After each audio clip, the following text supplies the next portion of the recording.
नमस्ते बच्चों। आज हमारा यूट्यूब चैनल मैथ्स कंसेप्ट पर हम बात करेंगे वैदिक विधि से गुणा करने की।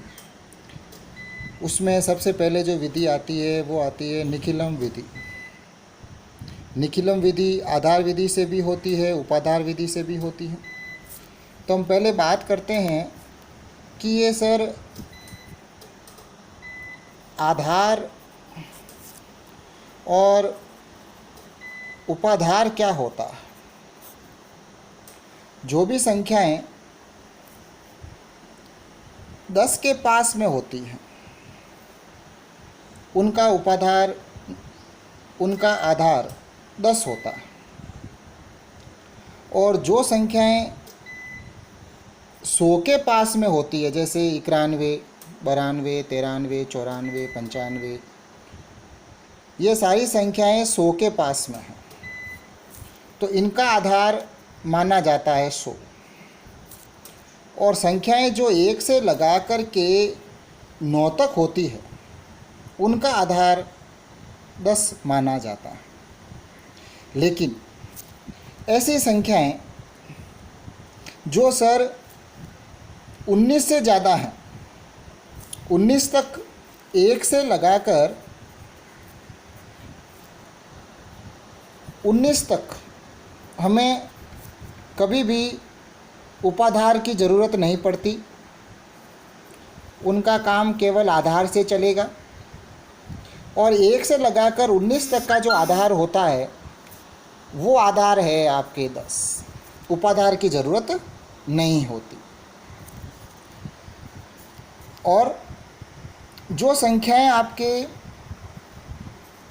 91 से लगा करके 100 तक होती है उनका आधार 100 माना जाता है। लेकिन जो संख्याएं इस प्रकार की आ गई, 21 आ गया, 42 आ गया, 83 आ गया, इसके अंदर आपको उपाधार की भी ज़रूरत पड़ती है। तो आज हमारा जो काम है वो केवल इतना सा है कि हम आधार लेकर के निखिलम विधि से कैसे गुणा करते हैं। और वो गुणा भी मैं आपको सिखा रहा हूँ, केवल 2 संख्याओं का गुणा करना।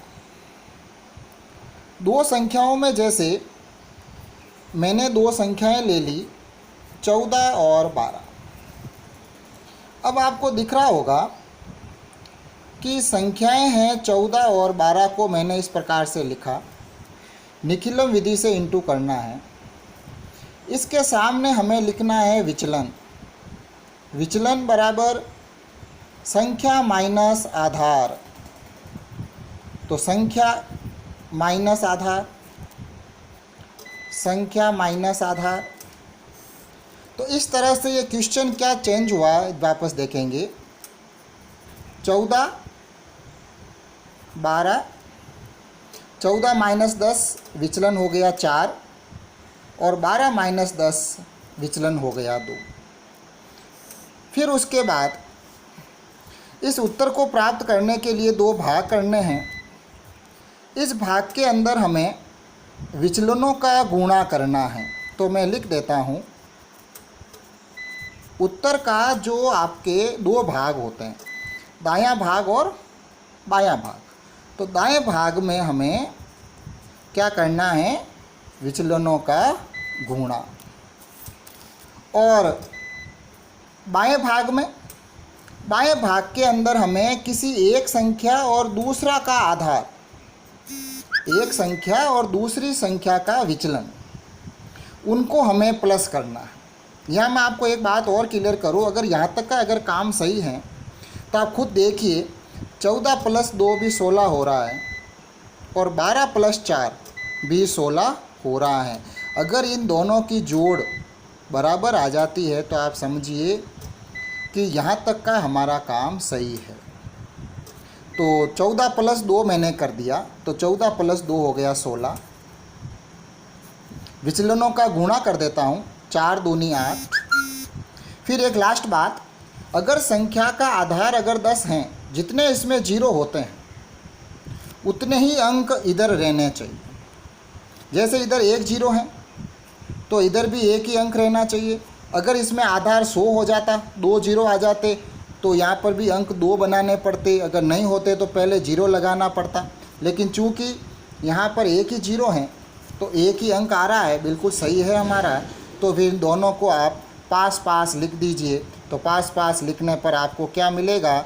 1, 6 और 8।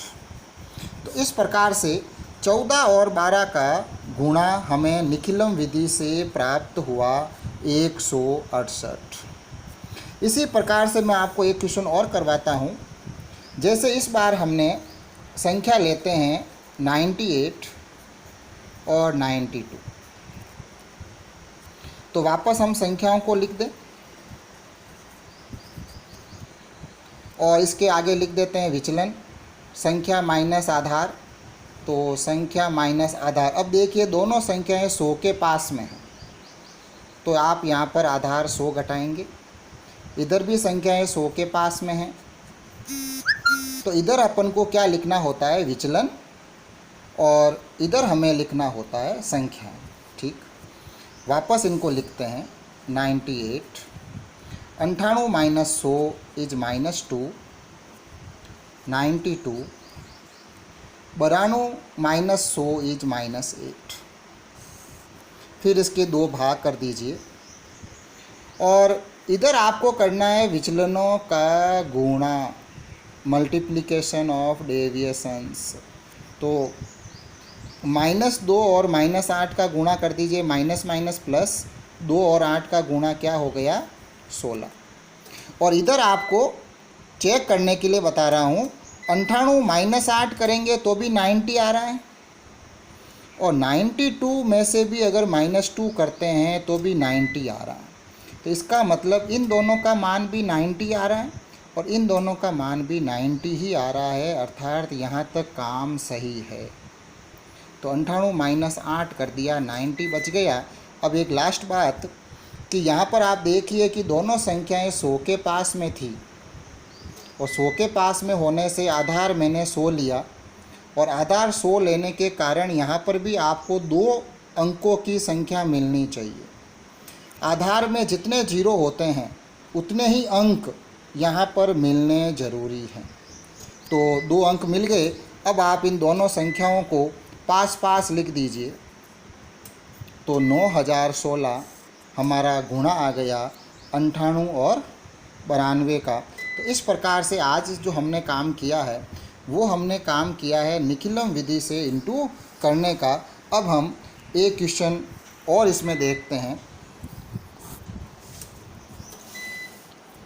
जैसे हमने एक सवाल और लेते हैं यहाँ पर निखिलम विधि के अंदर ही। जैसे इस बार हमने सवाल ले लिया ये तो हमने अभी लिया था, एक और ले लेता हूँ मैं दूसरा। इस बार मैं 11 × 17 ले लेता हूँ। तो वापस अब इस बार करते हैं अपन। तो वापस करेंगे तो 11 लिखा, 17 लिखा, इसके आगे इसका विचलन लिखेंगे। विचलन बराबर संख्या माइनस आधार। दोनों संख्याएं 10 के पास में हैं, तो आधार इनका 10 हुआ। तो 11 माइनस 10, 17 माइनस 10। इधर विचलनों का गुणा करना है, 1 × 7। इधर आप चेक कर लीजिए, 11 + 7 करके देखिए 18 आ रहा। और इधर भी अगर आप 17 + 1 करेंगे तो भी 18 आएगा। इसका मतलब हमारा काम सही है। तो 11 + 7 करने से 18 आया, और चूंकि दोनों संख्याएं 10 के पास में थी तो इसलिए यहाँ पर इस उत्तर के दाएं भाग में, राइट साइड में हमको 1 अंक मिल रहा है। बिल्कुल ये सही है। तो इस प्रकार से इन दोनों को जब मैं पास पास लिख दूंगा तो हमारा आंसर आ जाएगा 187। इसका मतलब 11 और 17 का इंटू 187 होता है। तो आज जो हमने विधि सीखी है वो सीखी है हमने निखिलम विधि। और निखिलम विधि के अंदर हमने सीखा है केवल आधार को लेकर के निखिलम विधि से हम कैसे इंटू करते हैं, एक बार वापस मैं रिपीट कर देता हूँ, फिर अपनी बात को विराम देंगे। कि जैसे हमारे पास संख्या जो भी हो, आप यहाँ पर सबसे पहले संख्याएं लिखें, उसके बाद में आगे उनका विचलन लिखेंगे।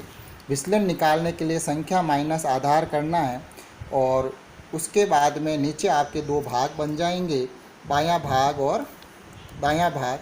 दाहिने भाग में विचलनों का गुणा करना है, और बाएं भाग के अंदर कोई एक संख्या और दूसरी संख्या का विचलन, कोई भी संख्या और दूसरी संख्या का विचलन हमें प्लस करके लिखना होता है।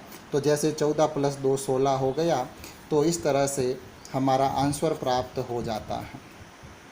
तो आज की बात हमने यहीं पर विराम देंगे। हमारा जो चैनल है यूट्यूब चैनल मैथ्स कंसेप्ट पर आज हमने बात कर ली निखिलम विधि से कैसे इंटू किया जाता है। आगे के वीडियो में आपको बताया जाएगा कि संख्याएं अगर 10 या 100 के पास में नहीं हैं तो हम किस प्रकार से आगे उपाधार लेकर के निखिलम विधि से ही हम गुणा करेंगे, मल्टीप्लाई करेंगे। इसी के साथ धन्यवाद, नमस्ते।